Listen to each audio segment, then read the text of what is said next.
orang bertanya juga, hebat juga ya baru dapat KTL menjadi ketua umum. 3 hari ya? Ya.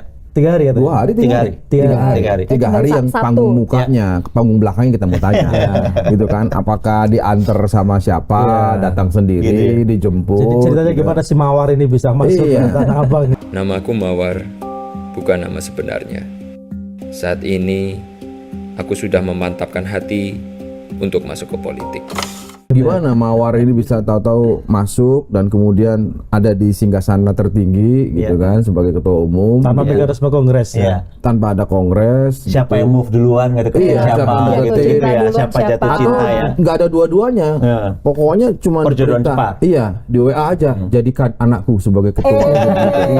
Nggak gitu. Karena gini, kita ngobrol sama Kaisang sendiri bilang sejak 2019 sudah memperhatikan PSI. Oh. Jadi ini ada passion dari awal ya. Jadi ibaratnya mungkin ini sudah suka pandang-pandangan dari jarak jauh tapi belum menyatakan satu sama lain. Jadi ini prosesnya sudah sejak lama ya. Sejak sebelum 2019 di pemilu 2019 Kaisang sudah memperhatikan PSI. Ini jadi ada ketertarikan, ada kesukaan. Artinya dia merasa relate dengan apa yang diperjuangkan oleh PSI. Itu sesuatu yang penting ya. Bahwa dalam perjalanan waktu itu semakin intens.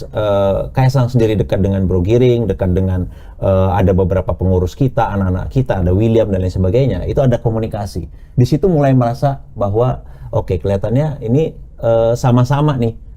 Kita merasa Kaisang ini figur yang beda gitu ya. Mungkin orang nggak hanya melihat dia apa yang dilihat di podcastnya, tapi di belakang layar ketika bicara serius kita juga merasa kualitasnya bagus. Nanti saya akan bicara tentang poin ini ya. Jadi kemudian di sisi lain dia juga merasa apa yang diperjuangkan PSI ini kok baik ya, sama dengan apa yang saya inginkan. Dan ketika dicalonkan menjadi atau disebut sebagai kandidat PSI untuk calon wali kota Depok, di situ juga sambutan publiknya bagus. Jadi mungkin dari sana ada perasaan bahwa ada panggilan politik gitu loh untuk masuk ke sektor publik, apa yang disebut anak muda, saya ingin masuk ke sektor publik, saya ingin bergabung di partai yang masih baru, di partai yang masih belum besar lah bahasanya gitu ya. Jadi itu yang prosesnya kurang lebih seperti itu. Jadi ini proses yang panjang juga, saya pikir, saling lihat, saling lirik, saling pandang, akhirnya sampai. Oke Bung, kalau itu mungkin kita bisa paham lah. Mustaqim pun mungkin juga dari awal sudah, bahkan mungkin dari mulai tahun 2020 udah melihat tuh partai mana. Iya. Tapi bermimpi saja jadi ketua umum nggak berani. Gitu loh. Ini kan enak banget melihat dari 2018 atau kemudian masuk jadi ketua umum. Karena kita ingin tahu prosesnya aja. Iya. Nah, ya ini pengen juga betul. jadi ketua umum partai politik. Boleh. Tapi bermimpi aja nggak berani. Dia masalah Mustaqim adalah dia nggak berani masuk politik dulu. Itu syaratnya kan itu dulu. Berani nggak keluar dari zona nyaman? Dari kasusnya Kaisang itu. Berani nggak dari zona nyaman? Tapi gini, banyak orang mempertanyakan proses kaderisasi ya. Tapi kita justru harus mengembalikan ini kepada pertanyaan umum dulu. Pertanyaannya, kita puas nggak dengan kaderisasi partai politik pada umumnya saat ini? Kalau misalnya kita puas, kita menganggap bahwa proses itu adalah proses yang baik dan benar, kenapa misalnya persepsi publik terhadap partai politik begitu buruk? Partai politik itu seluruh pollster itu konsisten setiap ngeluarin survei institusi yang paling tidak bisa dipercaya apa? Partai politik, bener nggak? Pertanyaannya bisa dibalik nggak? Partai yang kaderisasinya udah terlihat seperti itu dianggap buruk, apa yang enggak gitu? Nah, enggak ya, bisa juga begitu. Enggak, bisa juga logika seperti itu atau logika sebaliknya, Kim. Jadi kalau kita merasa bahwa persepsi itu muncul karena kegagalan kaderisasi atau misalnya jangan-jangan apa yang disebut sebagai kaderisasi di partai yang normal ya, dalam situasi yang normal, itu jangan-jangan adalah cara atau alasan yang membuat untuk menghambat anak muda untuk menduduki posisi strategis. Jangan-jangan ada sesuatu yang beku, sesuatu yang mentok di sana, sehingga nggak mungkin untuk menduduki jabatan penting. Kenapa tidak dalam situasi politik yang tidak normal ini, yang beku ini, yang mentok ini, kita mencoba satu cara baru. Ketika nama Kaisang muncul dari bawah, pengurus DPW ada 38 bilang, kenapa nggak sekalian dijadiin ketua umum aja kalau mau gitu. Oke, berarti ini semua terjadi, itu semua di skip hanya karena itu Kaisang ya? Enggak, ada proses.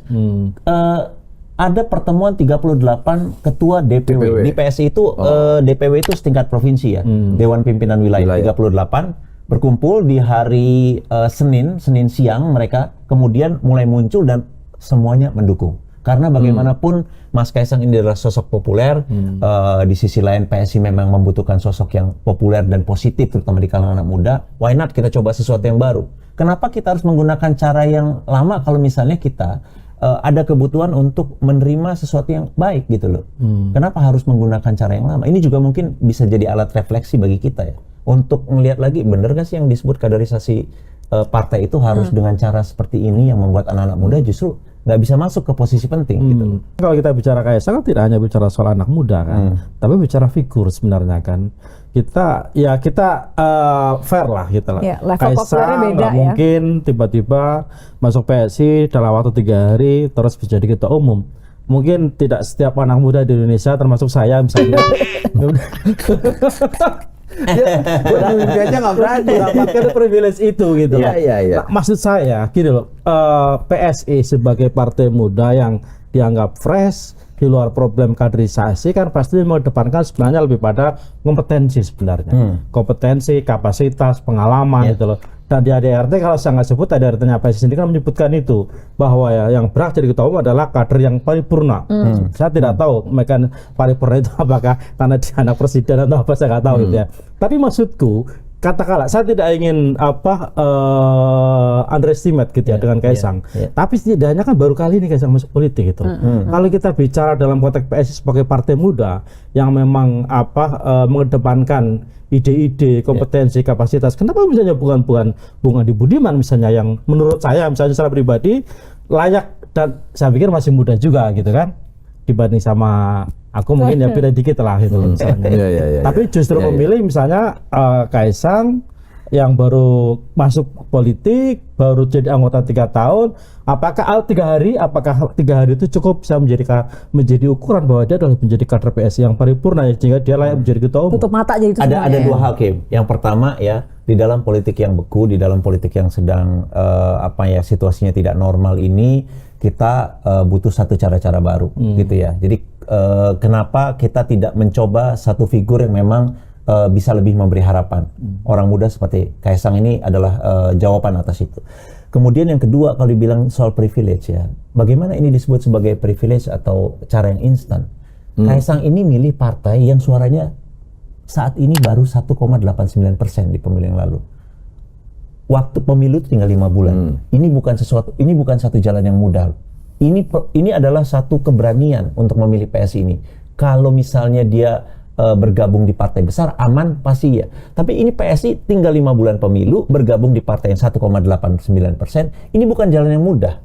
Nggak ada yang instan. Jadi kalau misalnya di dalam politik, kalau bisa tanya dengan para political scientist, mengubah satu partai atau menggenjot perolehan suara partai dalam waktu singkat itu bukan perkara yang mudah. Dan Kaisang itu memilih sebuah jalan yang sulit. Sebuah jalan yang nggak mudah tadi. Dan itu harus dihargai. Ada keberanian. Dan itu kalau menurut saya itu khas anak muda. Dia milih sesuatu jalan sendiri, dia minta pamit sama bapaknya, Pak saya izin mau milih jalan saya sendiri, nggak mudah. Dan kemudian soal keberanian, Kim. Kalau misalnya ya, kita nggak berani ya, di dalam politik yang tidak normal ini, kita tidak punya keberanian, kita nggak akan pernah punya wali kota sekeren Gibran di Solo. Gibran tuh prestasinya bagus, komitmennya dalam soal kebangsaan kuat. Tapi kan dan presiden dipuji. juga.